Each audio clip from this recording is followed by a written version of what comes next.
Magandang araw, Cagayan Valley. Ito ang CVN News, ang inyong mapagkakatiwalaan tagapaghatid ng balitang totoo, napapanahon at may malasakit sa bawat Cagayano.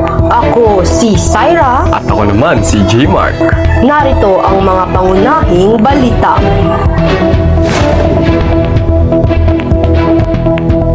Patuloy na binabantayan ng mga otoridadis ang namumong bagyo sa silangan ng Cagayan Valley na inaasahang magdadala ng malalakas na pagulan at pabugso-bugsong hangin sa mga sumusunod na araw. Naghahanda ng mga lokal na pamahalaan ng evacuation center, relief goods at rescue teams habang patuloy na pinapayuhan ang mga residente sa mga mabababang lugar na maging alerto at handang lumikas. Samantala, nangangamba ang mga magkasaka sa posibleng pagkasira ng kanilang mga pananim. Habang patuloy na hinikayat ang publiko na maging handa at sumunod sa mga opisyal na abiso ng otoridad. Magbabalik ang CVN News matapos ang isang mahalagang paalala.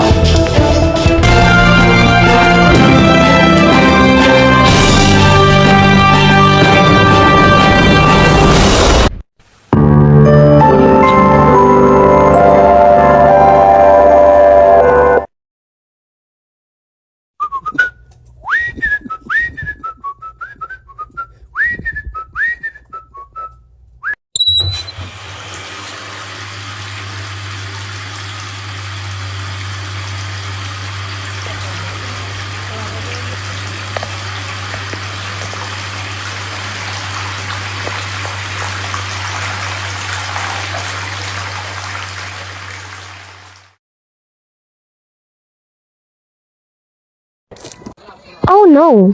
Walang tubig? Tubig! Tubig! Tubig! Tubig! Tubig! Tubig!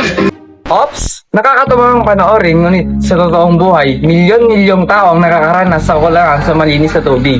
Bawat patak ng tubig na ating sinasayang ngayon ay maaaring maging dahilan sa kakulangan bukas. Kaya isara ang gripo kapag hindi ginagamit. Gumamit lamang ng sapat na tubig. At tandaan, ang bawat patak ng tubig ay patak ng buhay. Kaya magtipid ngayon upang may magamit pa bukas. Conserve water. Every drop count.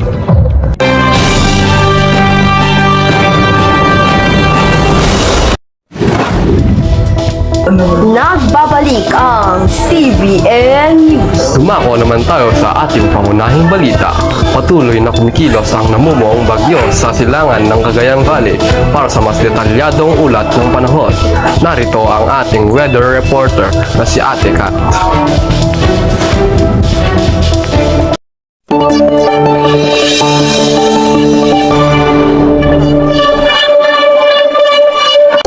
Maraming salamat, J-Mark. Magandang araw, Cagayan Valley.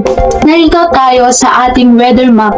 Makikita natin ang namumuong bagyo sa silangan ng Cagayan Valley na kasalukuyang kumikilos pakanluran, hilagang kanluran o west-northwest.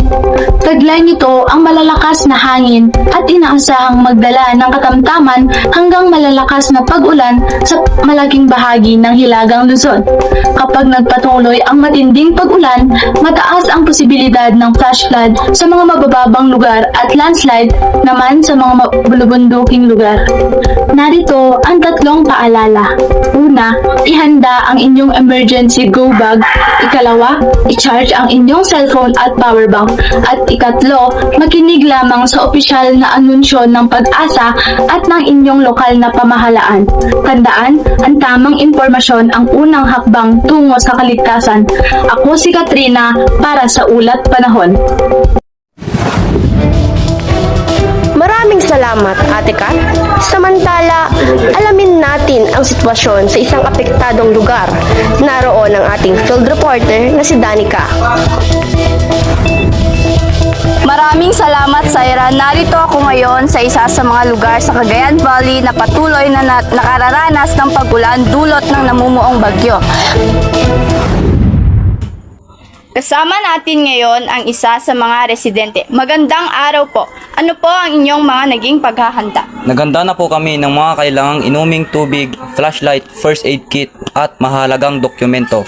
Handa rin po kaming lumikas kung kailangan para sa kaligtasan ng aming pamilya.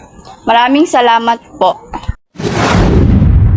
Ito naman ay makakausap natin ang isa sa mga magsasakang maaaring maapektuhan ng sama ng panahon. Magandang araw po. Kamusta po ang inyong mga pananim? Nabanog kami matngagmula kinagtaripato, giti mula mi. Ngem tultuloy dayto nga napigsa nga tudo kin angin, mabalin ang madadael amin nga apit mi. Agkararag kami nga saan ko lumala atoy nga bagyo. Tay solaeng ti pagbiyagan mi. Adomet dagiti pamilya nga agtalinaed iti pinagmula. Numadadael dagiti mula saan laeng nga da kami iti maapektaran no diket puray dagiti gumatang. Maraming salamat po. Patuloy pong nakantabay ang aming rescue team sakaling kailanganin ng agarang paglikas ng mga residente. Pinapayuhan namin ang lahat ng maganda na emergency go bag. Makinig lamang sa mga opisyal na anunsyo at huwag tumawid sa rumaragas ang baha. Kung kinakailangan ng paglikas, agad pong sumunod sa evacuation order. Tandaan, ang kaligtasan ng bawat isa ang aming pangunahing prioridad. Mula rito sa Cagayan Valley, ako si Danica nag-uulat para sa Cagayan Valley Network News.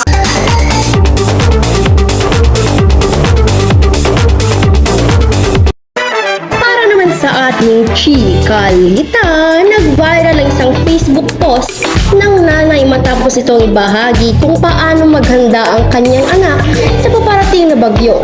Ayon sa kanyang ina, Kaya proud kami bilang magulang. Hindi namin naasahan na magbabiral ang kanyang larawan. Gusto lang naman namin turuan ng aming anak na maging handa sa panahon ng kalamidad. Kung may natutunan ng iba rito, malaking bagay na po ito sa amin. patuloy nating bantayan ang lagay ng panahon at sundin ang mga paalala ng mga kinauukulan. Sa panahon ng kalamidad, ang kahandaan, disiplina at pagtutulungan ang ating pinakamabisang sandata. Ako si Syra. At ako naman si G-Mark. Ito ang Cagayan Patrol, naghahatid ng balitang totoo, napapanahon at para sa bawat Cagayano. Magandang araw at manatiling ligtas.